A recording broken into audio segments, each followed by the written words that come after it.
There is an animal on the African plains that can outrun everything alive. During a chase, pound for pound, it produces more power than any other mammal on Earth. It hunts, it catches, and then it walks away from the body, not driven off, not beaten in a fight. It simply stops eating, stands up, and leaves. Sometimes it surrenders the meal to vultures, to jackals, to animals it could scatter with a single lunge. For decades, everyone told the same story about why. The cheetah is fragile, the cheetah is robbed, the cheetah is the loser of the savannah, too fast to fail, too weak to keep anything. Then somebody finally counted. Across the Serengeti, across Kruger, across the Kalahari Desert, hundreds of kills, watched over more than 30 years, and the number that came back doesn't match the story at all. This animal isn't losing its food. It's making a decision, a calculation about exactly what a meal is worth and exactly what a fight would cost. Get that calculation wrong out there and you don't get injured, you starve. The cheetah has worked out something we never bothered to check. Here's how it usually plays out, if you've watched enough of these clips to have the rhythm memorized. The cheetah is flattened in the grass, watching a herd from a distance most predators wouldn't bother closing. It isn't resting, it's reading the herd, animal by animal, looking for the one that's a half step slower, standing a little too far from the group, distracted for a second too long. Then it picks one. The approach is the slow part, low, patient, almost casual. And then it isn't casual at all, it's flat out, closing a gap that shouldn't be closable, and 30 seconds later, it's over. The cheetah is standing over a gazelle, sides heaving, having just done the single hardest physical thing any predator on that plain will do all day. It eats, fast, head down, tearing off what it can while it can. And then, somewhere on the horizon, shapes start to gather. Sometimes it's hyenas, several of them, moving with intent. Sometimes it's a lone lion, and sometimes it's nothing more threatening than vultures, dropping out of the sky in slow circles, which is its own kind of signal, because every scavenger within miles knows exactly what circling birds mean. The cheetah leaves, not after a fight it loses, not after a scuffle that drives it off bleeding. It simply stops chewing, stands up, and walks away from a meal it earned with the most extraordinary physical performance in the entire animal kingdom. This isn't a rare moment caught once on a lucky camera. Researchers followed cheetahs across the Serengeti for 22 years, from 1980 to 2002, and logged 639 kills. 639 separate chances to watch what a cheetah actually does when the vultures show up. Their conclusion was blunt. Cheetahs rarely defend a kill, rarely fight for it, rarely even try. And what's strange is who shows up to take it. It isn't always something dangerous.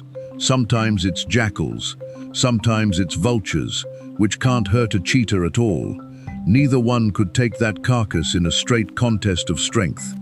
The cheetah leaves anyway. So the story writes itself, doesn't it? The fastest animal alive, and it can't hold on to dinner. Too fast to fail at the hunt, too weak to keep anything once it's caught. It becomes the tragic figure of the savannah, all that speed, and none of the muscle to back it up. That story even comes with a number attached to it, a sense of just how often this animal gets robbed. And that number is exactly where the whole story falls apart. Here's the thing about a story everyone agrees on. Nobody ever goes and checks it. So somebody did. Not one team, in one place, over one season. Several teams, in 3 completely different corners of Africa, over decades. And they weren't guessing. They were sitting in trucks, dawn to dark, with notebooks, watching kill after kill, writing down exactly what happened to it. Start in the Serengeti, because that's where the biggest pile of evidence sat waiting. Grassland, thick with lions, thick with hyenas, the kind of place you'd expect a cheetah to lose everything, constantly. Out of every kill a cheetah made out there, something else came and took it away roughly 1 time in 8. Now go south, into Kruger. Different country, different terrain, thicker bush, different mix of predators crossing paths with the cheetah. And the number that came back was almost identical. Again, close to 1 kill in 8. Then go west, into the Kgalagadi, on the border of Botswana. This isn't grassland anymore. This is desert, heat, sand, a landscape that shouldn't have anything in common with the Serengeti. Researchers watched 43 kills out there, closely enough to know exactly what happened to every single one. 4 were taken, 2 by brown hyenas, 2 by lions. Sit with that for a second, because it should stop you. 3 landscapes that don't look alike, don't behave alike, don't share the same predators in the same numbers, and cheetahs in every single one of them are losing roughly the same small slice of their food, not half. Not most, somewhere between 9 and 14 kills out of every 100, depending on exactly where you stand and who's counting. That kind of consistency doesn't happen by accident. Bad luck is messy. Bad luck doesn't produce the same answer 3 times in 3 different worlds. When a number holds that still across that much chaos, it means something is holding it there on purpose. And there's another detail buried in those Serengeti numbers that changes the picture even more. When something did take a cheetah's kill, it usually wasn't the animal you'd point to first. It wasn't the lion, striding in and flexing its weight around. 3 times out of 4, it was hyenas, arriving together, arriving in numbers, arriving the way a gang arrives, rather than a single rival. Lions accounted for a much smaller share of the theft than their reputation would suggest. So look at what that actually means. The animal we've all felt sorry for, the one we've built an entire personality around, fast, fragile, forever getting pushed off its own dinner, is walking away from its meal while still holding on to roughly 9 out of every 10 things it kills. That is not an animal being robbed. That is an animal that almost never loses. Which means every time you've watched a cheetah stand up and leave a perfectly good carcass behind, you were not watching desperation. You were not watching an animal too weak to fight for what's rightfully its own. You were watching something choose to walk away from a fight it would have won 9 times out of 10 anyway. And that should stop you cold. Because if it isn't fear and it isn't weakness, then there's only one explanation left. This animal is doing math, real math, out there in the grass, every single time it stands over a kill. To understand what that math actually looks like, you have to stop watching the 38 seconds everyone films and start watching everything the cheetah does when the cameras aren't rolling. If you want to understand why a cheetah walks away from food, you first have to understand something almost nobody bothers to ask. What does a single day actually cost this animal? Not in drama, in fuel. A scientist named David Scantlebury set out to answer that, and the way he did it wasn't glamorous at all. There's no way to hook a wild cheetah up to a machine in the middle of the Kalahari. So his team did something quieter, and frankly, a little unpleasant. They gave wild cheetahs a special kind of water, one that let them trace exactly how much energy moved through that animal's body over the following days. And then they followed those cheetahs, for 2 weeks at a time, across brutal, open desert, waiting, sometimes for hours, for the moment they needed, and getting to it within minutes when it came. They did that 19 times, across 14 different cheetahs. It is, without exaggeration, one of the most patient and unglamorous pieces of fieldwork ever carried out on this animal. And what it brought them was something nobody had ever actually seen before, a full, honest accounting of where a cheetah's energy goes across an entire day of being wild. And what they found didn't match the legend at all. Start with the basics. Add up everything a cheetah burns in a day, and the total isn't shocking. It's roughly what you'd expect from any wild animal built at that size. No secret furnace, no hidden cost buried in its biology. So far, unremarkable. Then look at how the day is actually spent. A cheetah is up and moving for a little under 3 hours out of 24. That's it. The rest of the day, the overwhelming majority of its life, is spent lying in shade, sitting up scanning the grass, doing almost nothing at all. And even that moving time isn't what you picture. Strip out the hunt itself, and a cheetah's average pace is barely above a stroll, slower than you'd walk to the corner shop. Here's where it turns strange. That small slice of the day, that slow, unremarkable amble through the grass, is responsible for more than 40% of everything the animal burns. Simply being upright and moving costs about 5 times what lying still costs. So a sliver of the day quietly eats almost half the fuel. Which leaves one obvious question: what about the sprint? The thing this entire animal was built for. The run that can only be described as unlike anything else alive. This is where the researchers hit something they didn't expect. They went looking for the cost of the chase in their data. And they couldn't find it. Not because it was small, because it wasn't there at all. Their instruments were sensitive enough to track a full day of a wild predator's life, down to fine detail, and the hunt itself simply didn't register. It happens, on average, a little more than once a day, and it lasts, on average, 38 seconds, once a day. That's the entire famous part, the part that gets millions of views, the part every documentary opens with, and biologically speaking, it's almost invisible, a rounding error against a day spent walking in the sun. The fastest land animal on Earth, and its single most extraordinary act, barely shows up on the bill. Hold on to that, because if the chase costs next to nothing, then everything you assumed about what a cheetah is protecting when it stands over a kill is about to be turned on its head. So if the sprint is basically free, what's actually running up the bill? The answer is almost insulting in how ordinary it is. It's the walking. The researchers laid 2 things side by side: how far a cheetah traveled on a given day, and how much energy that day cost it. And the pattern was as clean as anything they'd ever seen. Walk further, burn more. Walk less, burn less. A straight, honest line. So naturally, they checked the same thing against the hunt. Surely, the distance covered during a chase would matter. That's the part built for speed. That's the part that should show up on the ledger. It didn't. There was no connection at all between how far a cheetah sprinted and how much fuel its day cost.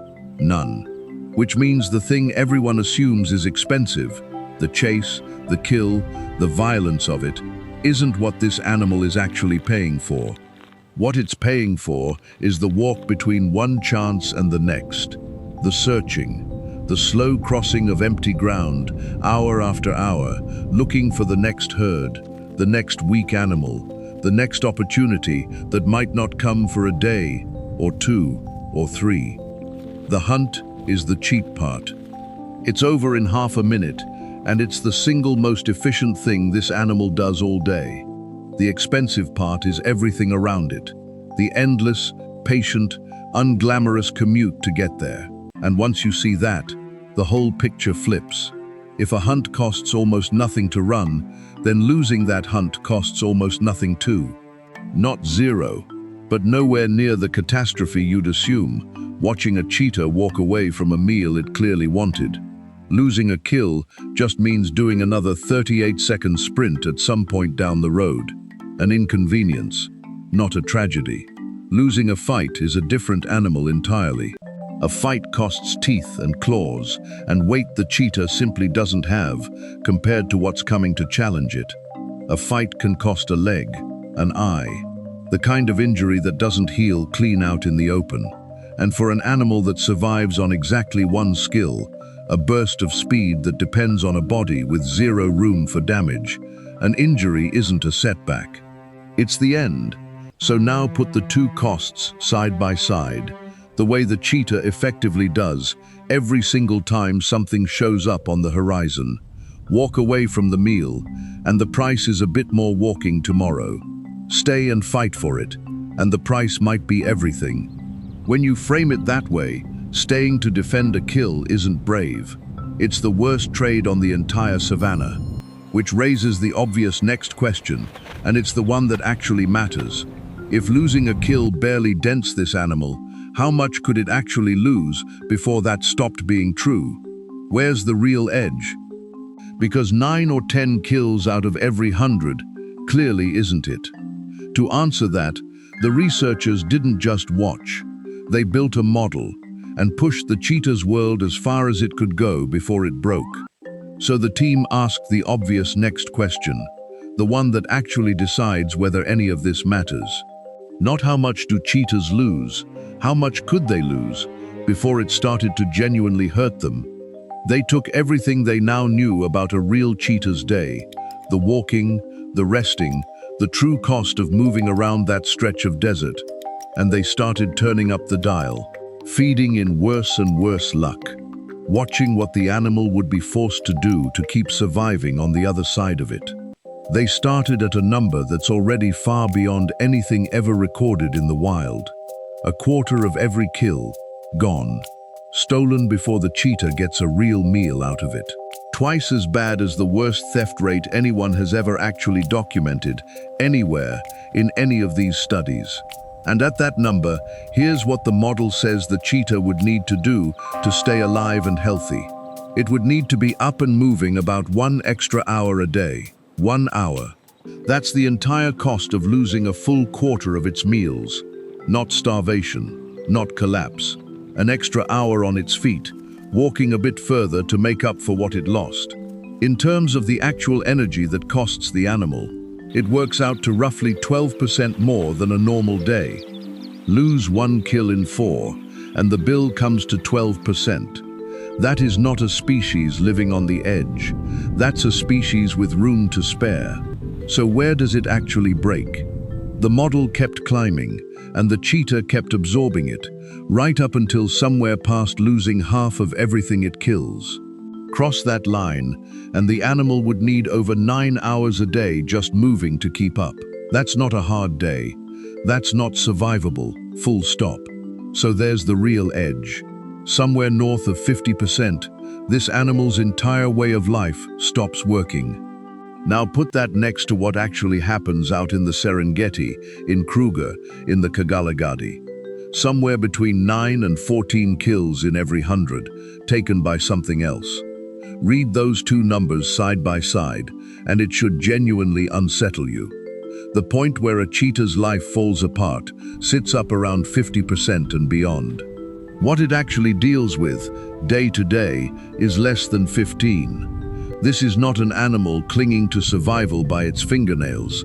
This is an animal nowhere near the edge, standing well back from a cliff. It could absorb 3, 4, 5 times over and still be fine. And there's a way to know this isn't just a hopeful reading of the numbers, because somewhere else on that same landscape, there's a predator for whom this exact kind of theft really would be a death sentence.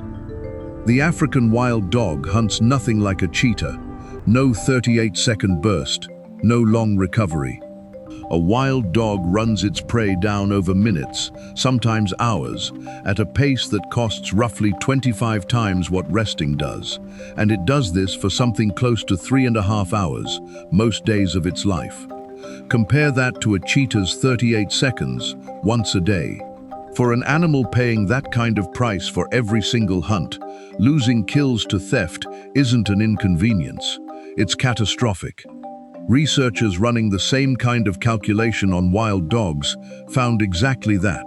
Theft on that species can genuinely tip a population toward collapse. The danger is real. It's simply not happening to the animal everyone assumed it was happening to. Which leaves one question sitting there, and it's the one that changes everything that comes next. If a cheetah could survive losing a full quarter of its kills without breaking a sweat, why does it only ever lose about a tenth? Something is holding that number down, and it isn't the cheetah being too weak to fight for more. Here's the part I should have told you back at the beginning, because once you know it, you can't watch that walk away the same way again. When a lion or a hyena comes toward a cheetah's kill, they are not simply coming for the meat, they are willing to kill the cheetah too. That's not a dramatic flourish. It's just what happens out there, plainly and repeatedly. Lions and spotted hyenas kill cheetah cubs. They kill grown cheetahs. Not constantly, not in every encounter, but often enough, and viciously enough, that anyone who's spent years watching this animal understands exactly what's at stake every single time something bigger shows up near a carcass. The people who logged those hundreds of kills across the Serengeti didn't describe what they were watching as a fight over food. They described it as an animal avoiding its own death. Think about that, and then look again at the moment we started with. The cheetah standing over the gazelle, chest heaving, watching shapes gather on the horizon. It was never deciding whether to give up dinner. It was deciding whether it would still be alive by nightfall. And suddenly the vultures make sense too. Vultures can't hurt a cheetah. They have no claws worth fearing, no interest in a fight. But vultures dropping out of the sky are a signal fire visible for miles, and every predator on that plain reads it the same way. The cheetah isn't afraid of the birds, it's afraid of who the birds are calling in, so it leaves before they arrive, every time, if it can help it. And once you actually look at the size difference involved, staying to defend that meal stops looking brave and starts looking suicidal. A full-grown cheetah is a lean, lightweight animal, built like a greyhound stretched over a body that never carries an ounce of spare weight, because every extra pound is a fraction of a second lost off the top speed that keeps it alive. It hunts animals close to its own size or smaller, precisely because anything bigger would be a losing bet before the chase even started. Lions do not play by that rule. A lion will bring down prey many times a cheetah's own body weight without blinking. Which means when a lion walks up to a cheetah's kill, it isn't a confrontation between two predators of similar standing. It's an animal that hunts creatures the size of a small car, arriving to look at an animal built like a sprinter with nothing to spare. There is no version of that where standing your ground is clever. And this is the cruelest part of what makes a cheetah a cheetah. It has exactly one weapon, a body engineered, down to the bone, for one explosive burst of speed that nothing else alive can match. No claws built for grappling, no jaw built for a real fight, no thick hide to absorb a swipe and shrug it off. Just speed, and a body so finely tuned for that single purpose that it can't afford to take damage anywhere. An injured lion can still eat for weeks off stored fat and muscle while it heals. An injured cheetah can't run, and an animal that can't run isn't an injured cheetah. It's a dead one, just on a delay. If you want to see how seriously this animal takes that threat, look at what happens to the cubs. On the open plains of the Serengeti, where lions move through in numbers, cheetah cub survival is brutally low. A heartbreaking fraction of every litter born there ever reaches independence, and lions get blamed for almost all of it. But go somewhere lions barely exist, the deep desert of the Kgalagadi, and that survival rate climbs dramatically. Same species, same mothers doing the same job. Take the lions out of the landscape, and far more cubs live. And here's the detail that quietly changes the whole story. When researchers went back through exactly how those Serengeti cubs actually died, lions turned out to be the confirmed cause in only a small fraction of cases. A good chunk more were blamed on lions simply because a litter vanished and lions had been seen nearby. A reasonable guess, but a guess all the same. A significant share had no confirmed cause at all, and a large portion came down to things that have nothing to do with predators. Mothers abandoning a den, brutal weather, plain bad luck in a hard place. So even the fear is more complicated than the legend. But the caution built around that fear is real, and it's visible in exactly how cheetahs behave. They leave a kill faster when the grass is tall. Not because tall grass is dangerous on its own, but because tall grass means they can't see what's coming. Short grass, clear sightlines, and they'll linger. And a mother with cubs behaves nothing like a cheetah on its own. A lone adult eats as fast as physically possible and gets out. A mother with cubs at the carcass does something almost unbearable to watch, once you understand it. She doesn't gorge, she barely eats. She keeps her head up, scanning the horizon, spending her own safety to buy her cubs a few more minutes at the meat. That's not instinct running blind. That's a decision, made in real time, about whose risk matters more. Put all of it together, and the picture that emerges has nothing to do with weakness. The cheetah walks away because the meal is nearly free to replace, and its own life is not.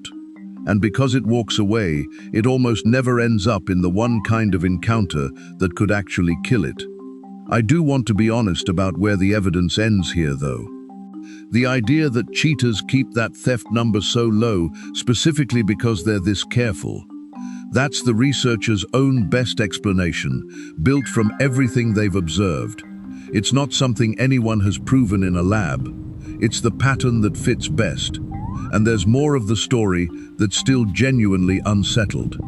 Because for as much as we now understand, there's a piece of this that's still an open argument among the people who study it. And I think you deserve to hear both sides, not just the one that makes the better story. The first question is deceptively simple. What is a cheetah actually reacting to when something dangerous is nearby?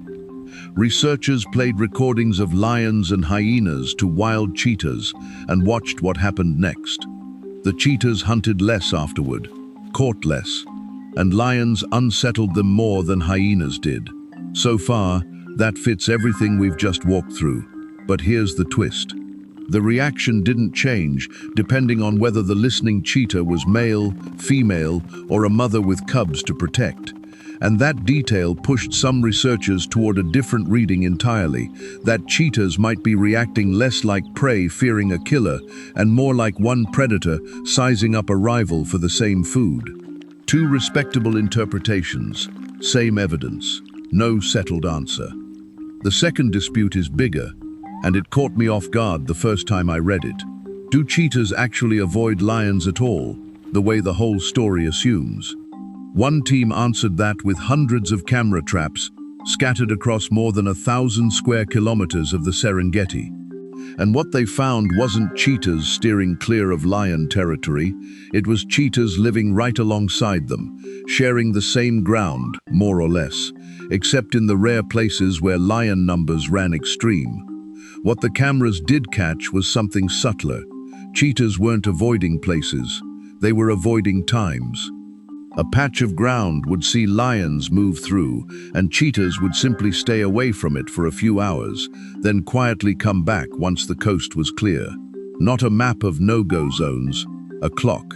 Which, if you think about it, is the smarter strategy anyway. Avoid a place forever, and you lose it forever. Avoid it for an afternoon, and you've lost nothing at all. And yet, in one particular reserve in South Africa, researchers found the opposite. Cheetahs there genuinely did reshape where they lived to stay clear of lions, full stop. So the honest answer is that it depends on where you're standing. Different landscape, different pressure, different behavior. Unsatisfying, maybe.